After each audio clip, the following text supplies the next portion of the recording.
And you're on. Good afternoon. We're live from the compound up here in New York's Hudson Valley.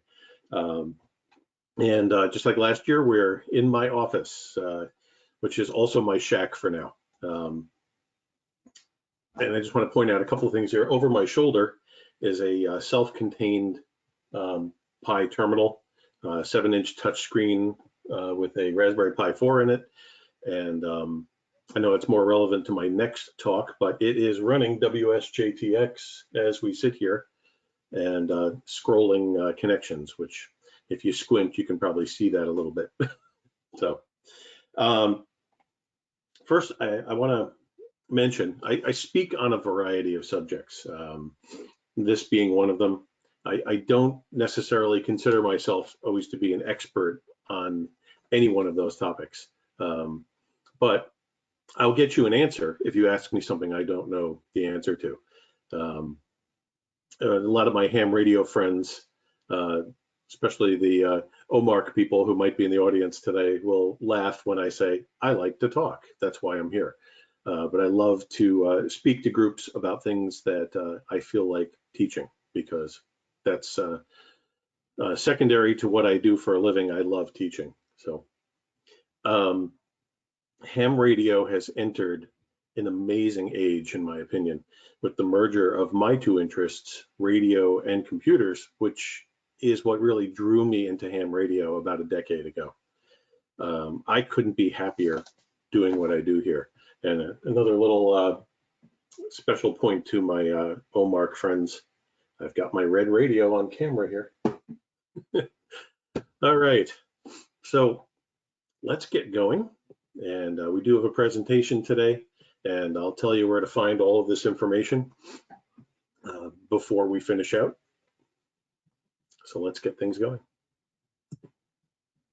So this is about digital modes, but one family of digital modes in particular. But what is a digital mode?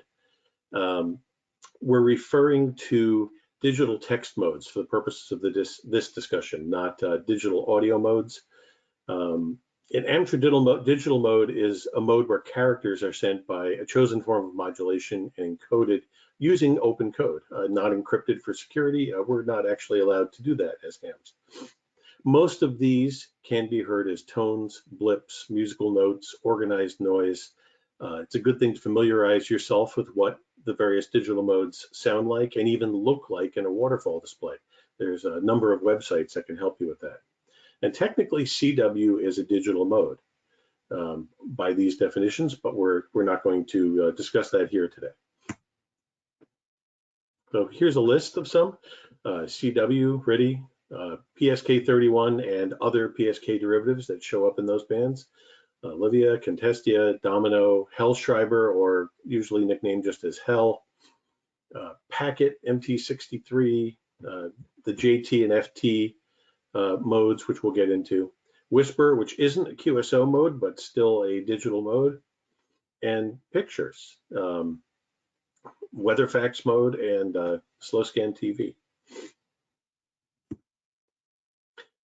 Software for this, there's plenty of packages, but the common ones: FLDigi, WSJT-X, JS8 Call, Ham Radio Deluxe has a built-in digital mode section, DM780, WinLink, and others, MixW, Multi-PSK. Now we're going to be discussing mostly WSJT-X today. So let's talk about where that came from. Joe Taylor. That's what the JT in WSJT stands for, as well as the T in FT8. Joe is an astrophysicist who won a Nobel Prize for his work with pulsars. Lucky for us, he's also interested in ham radio. He's K1JT. And Joe's interests and expertise in weak signal communications brought us these modes and applications that we're going to see today. So since our last time talking about this last year, this happened. I got to meet Joe in person and watch him speak, ask him a couple of questions. What a wonderful guy. If you ever get a chance to see Joe speak, I definitely recommend it. A couple of takeaways. He spoke at the Hudson Division Awards luncheon. a couple of months ago.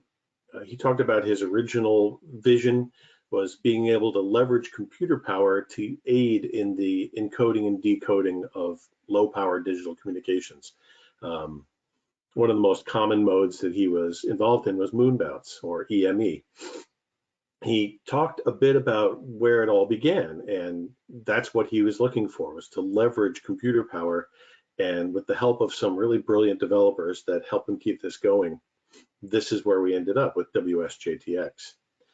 He also talked about, his visions for the future without getting too specific, but possibly leveraging the way SDR works and the ability for SDR to look at a large or wider swath of bandwidth at one time to get out of the narrow bandwidth restriction that these modes have put us into. So I don't know where that will lead, but it may be interesting.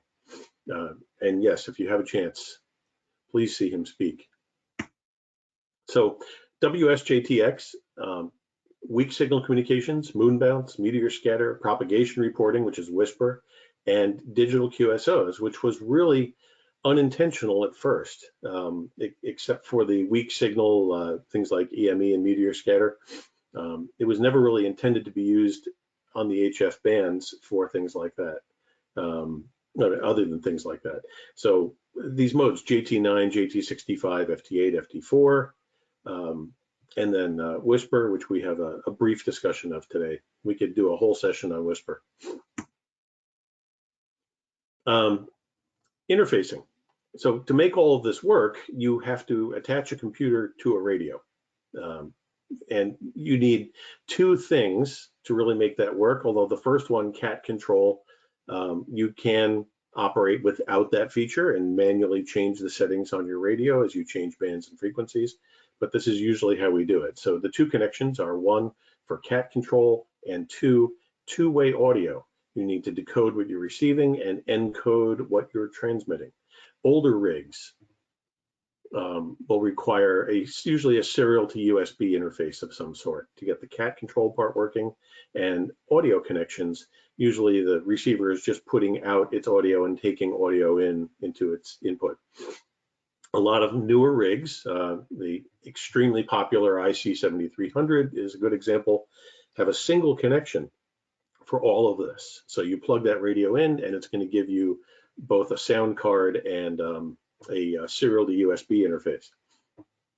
For the radios that you're just using audio input and output, though, I recommend using some sort of audio interface. The Signal Link, which is in the picture here, it's really popular. EasyDigi, if you look on eBay for that word, EasyDigi, there's a whole line of EasyDigi products that from a basic kit, like the one shown here that you can build, all the way up to deluxe models with USB and a housing and everything. And he even offers cables for various rigs. So the best way to get all of this figured out, because this is one of the biggest obstacles for a lot of people to get up and running, is to search for WSJT-X and your rig model in Google. In my case, I'd look for ICOM, IC7300, WSJT-X, and you'll see plenty of step-by-step material and also some great YouTube tutorials. So let's talk about WSPR really quick, which stands for Weak Signal Propagation Reporter. And as I said, it's not a QSO mode. You're not having a conversation with anybody. The purpose is to get current propagation information. Low power transmissions are made in a 2-minute cycle. Transmitting stations report to their location and power into the WSPR system. So if I'm transmitting WSPR, I'm going to tell them exactly where I am and how much power I'm using. Receiving stations then will report what they're hearing and their location. And all of that gets put into a database and displayed on a map, which you can display by time and bands. You can look at multiple bands, and you can choose that time window that you're looking at. And this gives you a good picture of what's going on propagation-wise. It's a neat mode. So let's talk about, because we're going to end up on FT8, but FT8 started in JT65. Originally intended for EME, or Earth, Moon, Earth, and other similar conditions, hams started using JT65 on the HF bands because, hey, that's what we do. We're experimenters. We love shoehorning things where they don't belong. So several features were added to facilitate HF use once Joe realized that that's what people were using it for. Signals are sent with FEC, or forward error correction. For you math people, forward error correction is really cool if you enjoy looking into these things. I remember hitting it in one of my college classes, and it's really neat math. There's different ways to do it, but it's kind of cool that you can actually detect errors in one direction without like a summation response or something like that. So it does make this work, and those signals are capable of being decoded even below the noise floor. That's how well this works. Each signal uses about 65 tones and is just under 180 hertz wide. Each part of the JT65 exchange takes 1 minute. So when we look at the exchange later, you'll see why JT65 was kind of a snooze mode. You'd start talking to somebody and, go get a cup of coffee, make a sandwich, and you'd be back with your lunch by the time the exchange was done. Timing is really important with all of this. With any of these modes, it requires everything to be time synchronized because you're alternating. So you're transmitting during one window, and then you're receiving during the next window, and then transmitting during the next window. And everybody has to be synchronized in order for that to work correctly. So we all like to think the clock on our computers is correct, but in the case of Windows, no, it's frequently not correct. So there are a few seconds that you can be off as a buffer, but your computer's clock really needs to be as close to correct as it can be. There's software that can assist with this. Otherwise, you'll find yourself constantly synchronizing your clock. Now, there are computers, mostly when we get into what my next session is about, the Raspberry Pi, and some of the standalone machines that don't have real-time clocks in them. If you're on a network while you're operating, you can still set the computer to set time to internet time, and that should improve things quite a bit. If you've ever listened to FT8 signals, what you'll hear, you can hear the people who are out of time sync. And we're still talking about JT65 here. With JT65, there was a longer buffer. You could be a little more out of sync and still have it work. So here's a recommendation for various operating systems, Windows being the majority of what people are using. Meinberg NTP is where you want to get.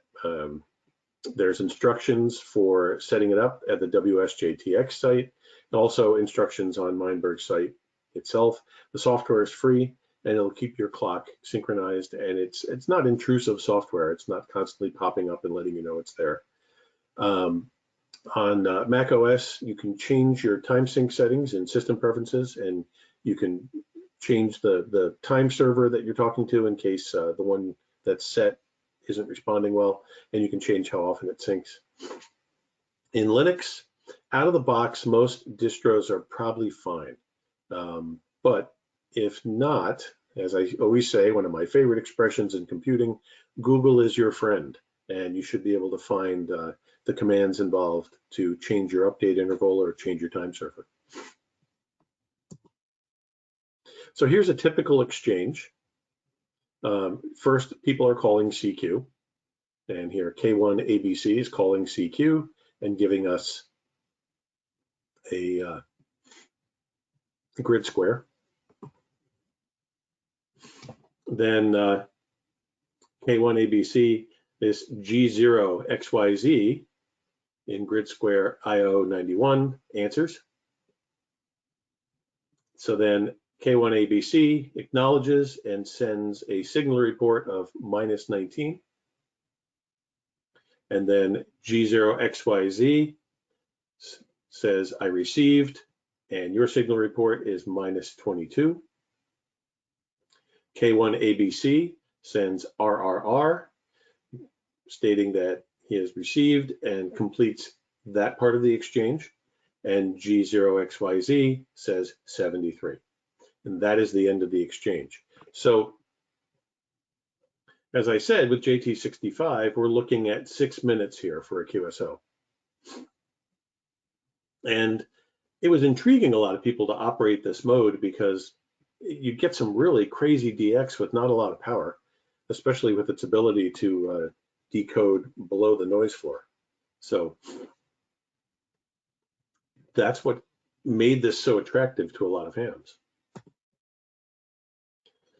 So I don't like talking about automation much because it's one of those misunderstood aspects of FT8, and now that it's so popular, I found that a lot of people that poo-poo FT8 haven't really looked at it and haven't really tried it. They think that it's completely automatic and these people are off, mowing their lawn while their computer got, 10 DXCC contacts. It's not really like that, and most of us don't use it that way. There is a small amount of automation present once you start the exchange, but once you jump on a signal, yes, the major steps of that 6-part exchange can be somewhat automatic.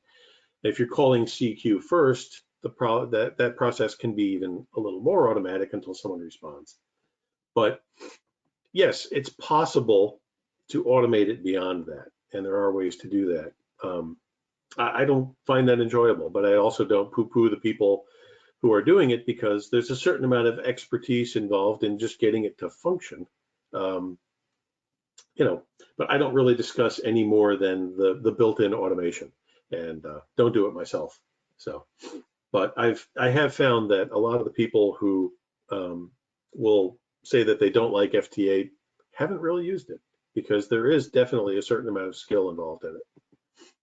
So with JT65, we were all pretty much operating low power, and it's not for the reasons you think.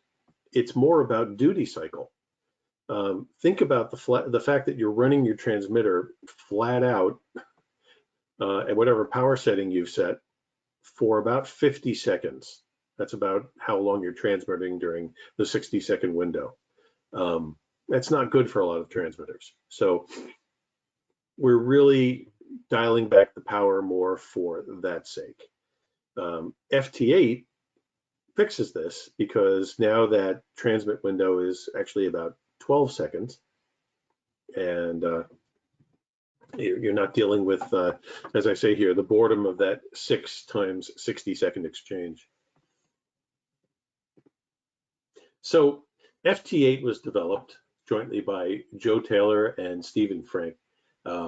Same basic features and rules as JT65, but the interval now drops from 60 seconds to 15 seconds, which does really clean things up for us as far as it being maybe boring. But of course, now that that window is smaller, timing is even more important now. And when you listen to FT8, you'll hear those stragglers that don't have their clock set right. You hear them coming in early or hanging on late.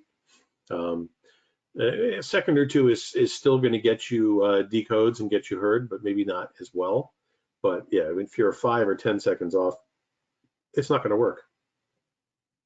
The original idea of the FT8 mode was multi-hop E-skip, where signals are more prone to fading. So, a 60-second interval was way too long for that. But the JT65 fans had other plans for the mode and immediately started using it on HF. So what is FT8? 8-tone MFSK with a 47 hertz bandwidth. The decoding threshold is -20 dB, and it's decoding all signals in the passband. So you're looking at a window, you're receiving just short of about 3 kilohertz of bandwidth, and you're decoding every signal in that band as you're receiving it.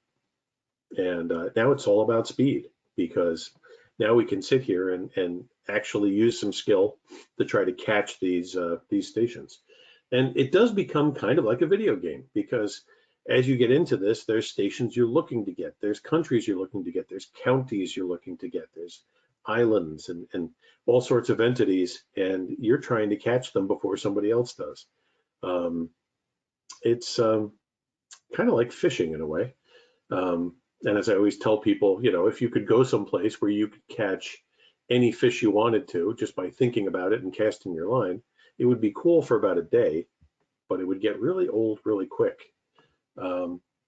So this can be pretty exciting and does require quite a bit of skill. So where do you get the software? Don't write this URL down.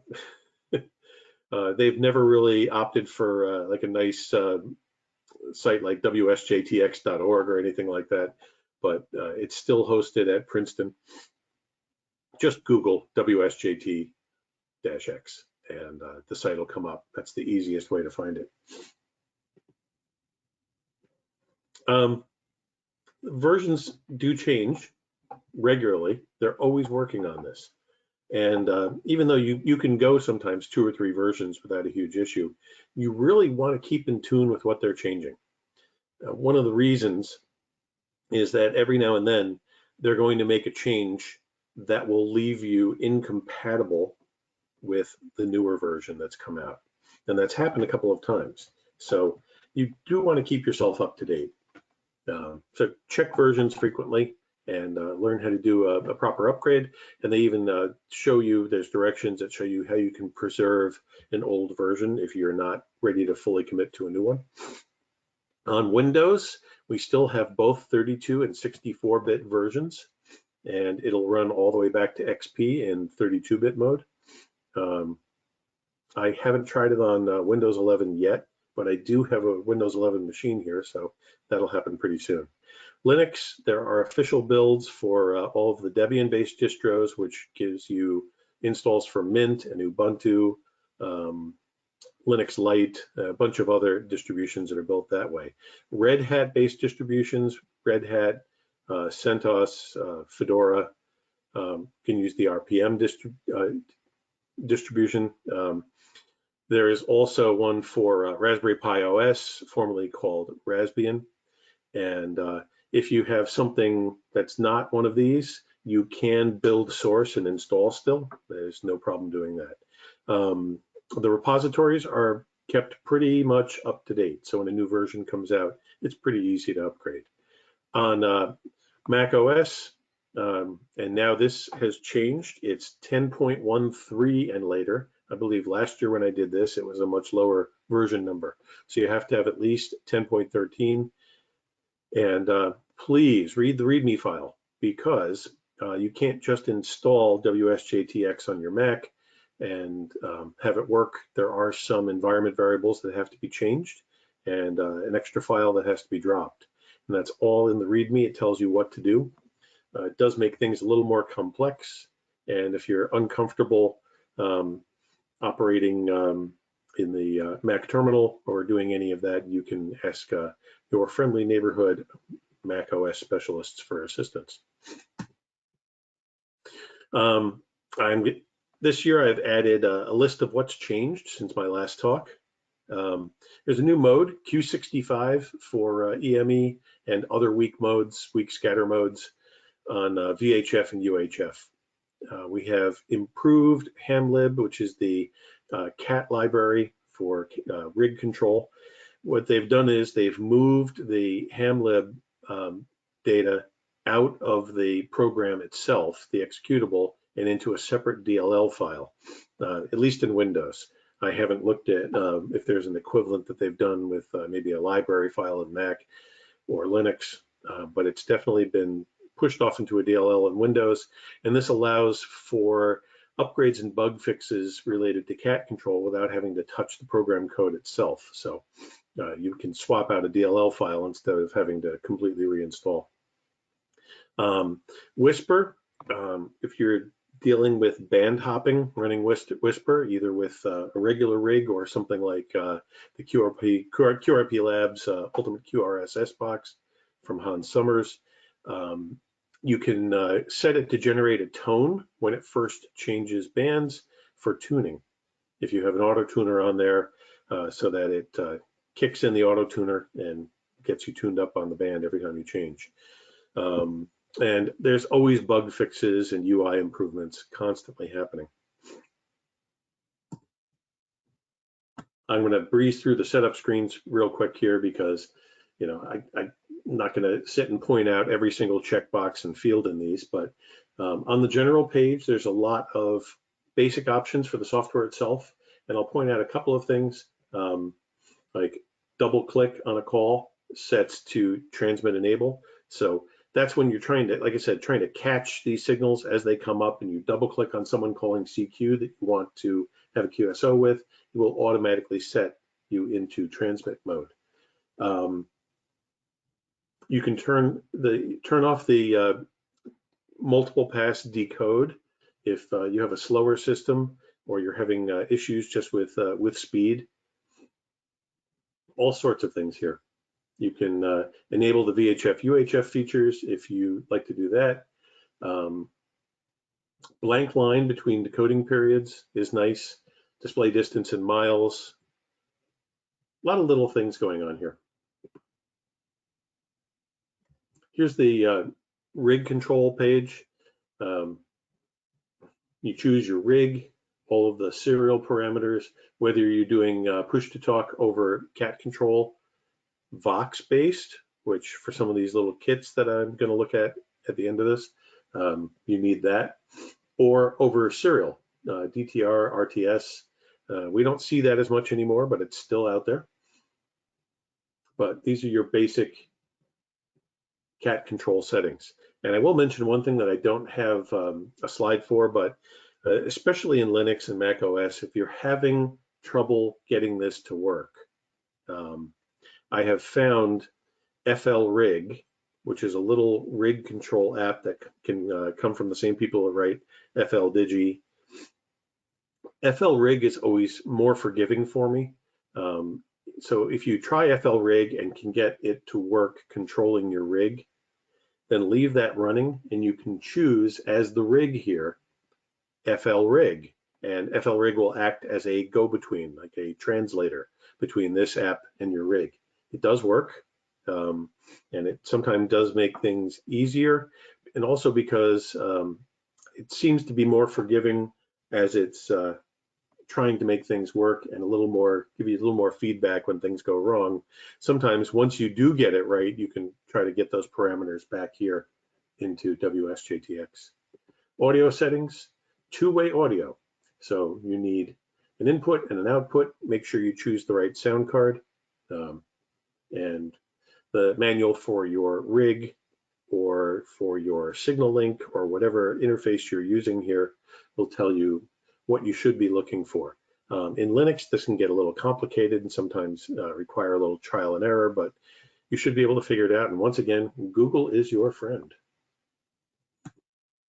And there's lots of other little settings. Logging, which WSJT-X does write to a plain text log file, but there are ways to get it to write to other things. Here's just some more.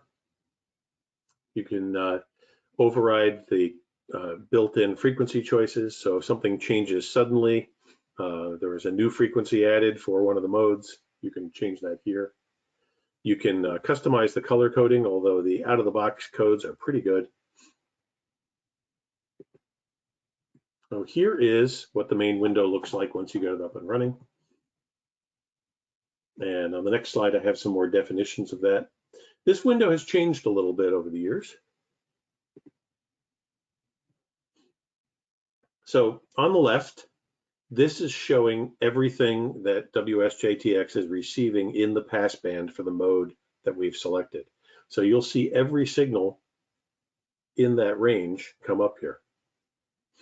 Out of the box, red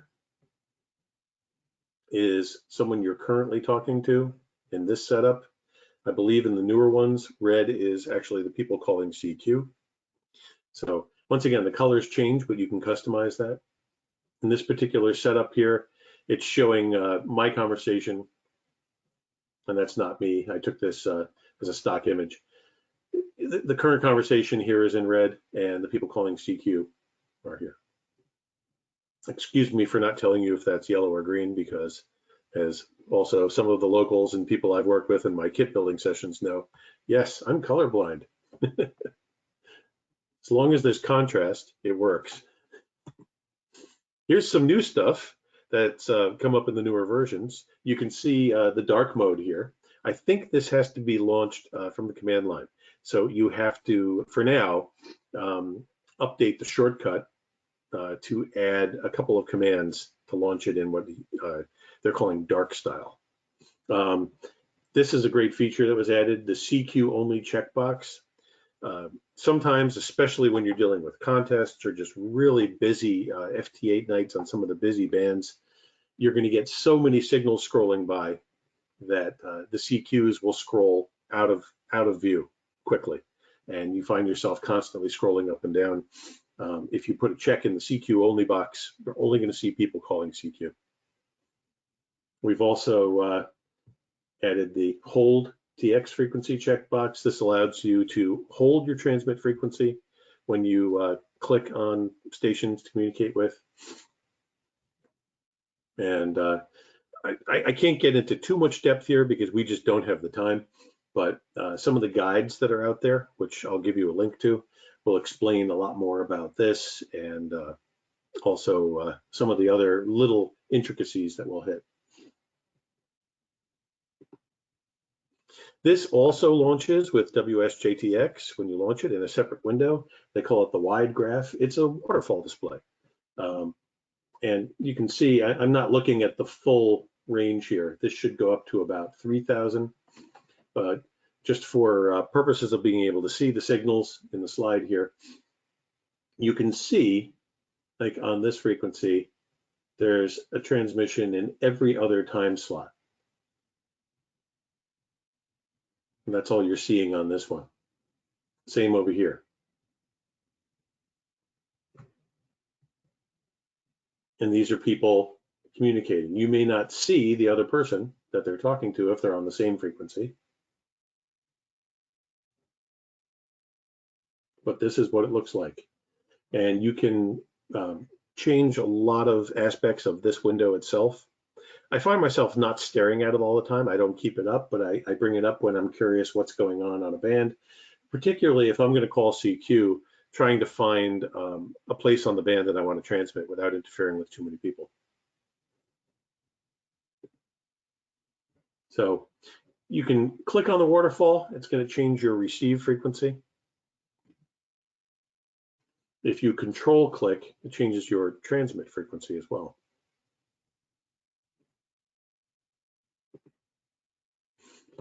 So this is another subject that we could get into really deep, but I won't get too far deep. There's something called split mode available, and this has to do with keeping your transmitted signal within the 1500 to 200 hertz range so that your harmonics can't pass through the transmit sideband filter. It just allows for better performance. Some rigs will allow you to do split operation with the two VFOs. Others, it won't work correctly on, and your best bet is to experiment with that. You can turn it off completely if you don't want to use this feature. Some of the more primitive radios can't handle it, but the fake it mode works with most rigs, and basically it's going to change your transmit frequency slightly to keep that audio transmit frequency within that range. So you'll see your VFO change on and off between steps on that cycle. So they are allowing FT8 in a lot of contests now. It is allowed in field day, but not winter field day, something I learned recently because they're managed by different entities. Field day does allow FT8 contacts. When you switch over to contest mode, this is not accurate here. You're calling CQ test for contest. And it's funny, because the first couple of times I saw it, I thought, why are so many people trying to test their transceivers today? But that's what it is. It's contest, CQ test, and it shortens up the exchange. So it's one leg shorter, and you can see how it works here. And then you would want to get that log into your contest log software. which is a couple of different ways to do that, or you can punch it in manually. There are some add-ons. The most common one is an app called JT Alert from hamapps.com. This allows you to get even more granular with reporting on the stations that are coming up.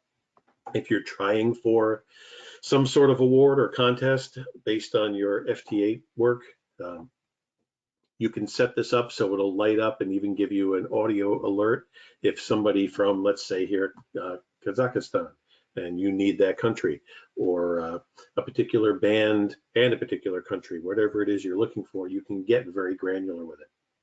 And it also gives you more information about the stations that you're interested in. Another neat feature about this is it also acts as a go-between or a translator between WSJT-X and a couple of different services and pieces of software. The way I had mine set up on my main shack computer, which I will get up and running again soon down in the workshop area, I have it set to automatically log my QSOs to my QRZ log, which if you subscribe to their XML level does work, and it was just automatically putting them in there. So for years I was saying that this is basically a Windows only program. There wasn't a lot for other platforms. JT Bridge for Mac OS is very similar to JT Alert. It doesn't have that translation go-between part, but it does pretty much most of what JT Alert does, available for the Mac. I really haven't investigated in depth whether there is something similar for Linux yet, so I'm not entirely sure. This was the guide I found when I first started doing this presentation that really talks about the tips and tricks for operating, what it means to be transmitting on one frequency or receiving on another. And like I said, we don't have time really to get into all those aspects. So I always put a link to this guide. It's in, I don't do a handout per se, but there's already a post on my webpage, which you'll get the address of at the end of this. So you can look through the whole presentation again, but you can also click on the links in the web post that'll bring you to these various things. But this is a good guide. And once again, just Google is your friend. Or if you think, Google's watching you too much, then DuckDuckGo is your friend, which is a really good search engine if you're concerned about advertising scraping and other things like that. So what's FT4? It was developed mostly for contesting, and now we have 4 FSK tones spaced 20 hertz apart instead of 6 hertz apart. So, and this drops the transmission cycle now to 7.5 seconds, half the time of FT8. You're seeing them in contests quite a bit, but you will see them on a busy FT8 night as well, just for QSOs. Why don't we scrap FT8 and use FT4? There's certainly, with the short timing, it is a lot harder. It really is.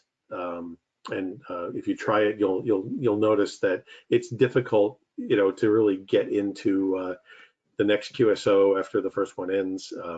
You don't have as much time to think as to which signal you're going to click on.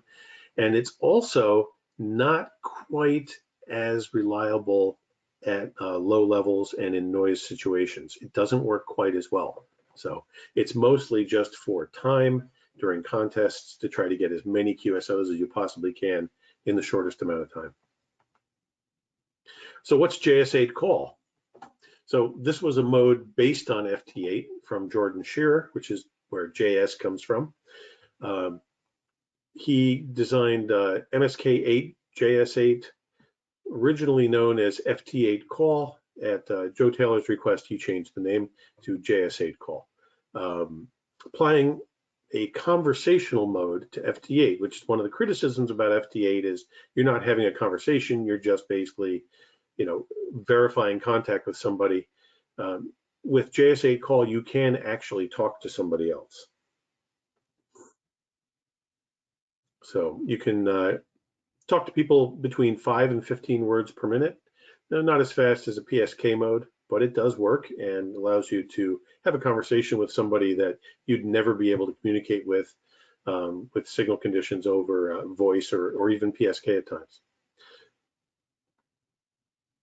The newer versions of JS8 call allow you to communicate in 4 different speeds: slow, normal, fast, and turbo at 30, 15, 10, and 6-second frames. Faster computers can decode all 4 of these at once. The ideal otherwise is to start in normal. So you want to start in normal mode, which is 15 second, and either move faster or slower if conditions are really horrible. There's different types of messages in JS8 call. You have a standard message, which is similar to PSK31, where you're typing keyboard to keyboard, chatting with somebody. And this only works basically if you're on the same frequency as they're on. You can be as much as 10 hertz off, but just like with PSK31, you're in the same frequency. Undirected calls are for calling CQ, and directed allows you to make an all call to everybody in the passband, which is similar to calling CQ, or a group call to specific groups of people. This is what the main screen looks like. It's kind of a remix of WSJT-X, since it is based on the same code. You have a message window, and you have here, this is similar to what you have in FLDigi when you're operating PSK31. You type down here and the conversation populates here. This is everybody in the passband. This is where you get messages coming either for all call or specific. And this is the waterfall display. Instead of as a separate window, it's docked in the main window here. So I want to talk about kit building a little bit. This is one of the things I talk about the most, and there's been a lot of presence in HRU by the W2LCW or Long Island CW group. It's amazing how large the group has gotten and how much great work they do for our hobby. And for those of you CW enthusiasts, keeping that part of the hobby alive. And for those of you that have always wanted to learn and just haven't taken that jump yet, please check them out. They're wonderful. So I run a makers class for Long Island CW on Wednesday nights. And before you want to know what that is, I'll tell you what it isn't. It isn't an hour of me sitting at my workbench soldering. That's boring. I try to get interactive. If I'm going to be building something, I try to build it before the class and maybe do a couple of connections or soldering points during the class just to talk about technique. But that's what we do on there. And the reason why it's relevant to our FT8 discussion is because over the last few years, there have been a number of digital modes kits that have come up. Years ago, there were a couple, but now they're becoming prevalent again. You'll notice a couple of strike throughs here since last year's talk. A couple of these have become discontinued, but here's what's still here. The D4D is the only remaining dual sideband digital mode transceiver kit from CR Kits. Adam Rong from CR has also come up with a regular sideband one now. He calls it the 13 transistor transceiver. The DSP digital transceiver kit from QRP guys is gone, replaced by the AFP FSK digital transceiver 3, designed by Steve Weber. K1 SWL's phaser from Midnight Design Solutions is unfortunately discontinued. It's a great radio. But that one is gone for now. Maybe we'll see a different form of it come back. And the newest is the QDX from Hans Sommer's QRP Labs, which is the first of these that I've seen that's fully CAT controllable and just requires a single USB connection for everything, no audio connections. And we're going to run through these really quick. First of all, the double sideband radios, there's only one left, but there's some controversy there because your lower sideband is putting out a digital signal as well, and that's showing up. In our case, it's going to land right in the middle of the for 20 meters, the 20 meter PSK subband. So at half a watt, because it's 1 watt divided by 2, it's probably not a huge issue, but it still creates some controversy. You can do a portable setup with this, with a Raspberry Pi and an LCD screen, which is what's operating over my shoulder here. I have to wake that up again. It just needs battery power to work out in the field. And you can do remote operation this way easily by remoting into one of these machines. There's my portable setup, as you see it behind me here, but that's what it looks like. Little USB portable keyboard mouse combo. That's the QDX and my Pi 7-inch. The D4D from CR Kits is the double sideband radio, still available. That's what it looks like. That's the one I built. This is the 13 transistor transceiver. Puts out 1 watt. This is the new QRP Guys digital transceiver 3. This operates on any band from 80 or 160 through 10. It comes with modules for 40, 30, and 20, but it is digitally tuned, but you have to change the modules. The modules have a specific resistor on them that will tell the radio what band module you put in, will automatically tune to the FT8 frequency for that band, but you can set the frequency for other modes here as well. It won't work PSK31 because of the way it generates the signal. This is the new QDX from Hans Summers. I built one of these, and that's what's running the terminal behind me. This is a really neat radio, currently unavailable, but will come available again soon. Hans is just having component issues. Out of the box, works on 80, 40, 30, and 20. You can receive on other bands. Also, he tells you that it will work on 60. There's some controversy in this country as to whether we're allowed to do FT8 on 60, but people are. 5 watt output at 9 volts. You can also build it for 12 volt operation. Full USB control, and the sound card, like I said, is also USB. Easy firmware updates, something new for Hans. So have fun, ignore the FT8 trolls, try it yourself. I do take questions via email. You can email me, neil@neilgoldstein.com, and all links in this presentation can be found at my website, which is right here, fofio.blogspot.com, or you can just go to neilgoldstein.com and click the link Fofio. It should also be on the HRU website at some point. There'll be a link to the presentation and all of the links. So that is it for the slideshow. And I'm going to unshare my screen for now. Gary, I know we only have a few minutes probably. Yeah, we got about 45 seconds here left, so let me find one quickly here for you. Ricardo wants to know if you're familiar with the DigiRig Mobile and what's your opinion on its operation. I am not familiar with that. DigiRig Mobile? Yep, that's what he wrote here. I'll have to look that up. Okay. And you can also, anybody can email me these questions as well, but I'll try to post answers on the website as well. Next up, we have Larry Lutzak. Okay. Under FT8 radio kits, is the 13 transistor transceiver also good for CW? I think so. I think most of these rigs will work on CW, but probably not ideal. There's definitely better rigs to do CW with, but it should work. You're just generating a tone. Okay, and on that, Neil, I'm going to thank you for your presentation and for presenting it at HRU 2022. And I'll see you in a few minutes in the next forum. All right, thank you. Thanks, everyone.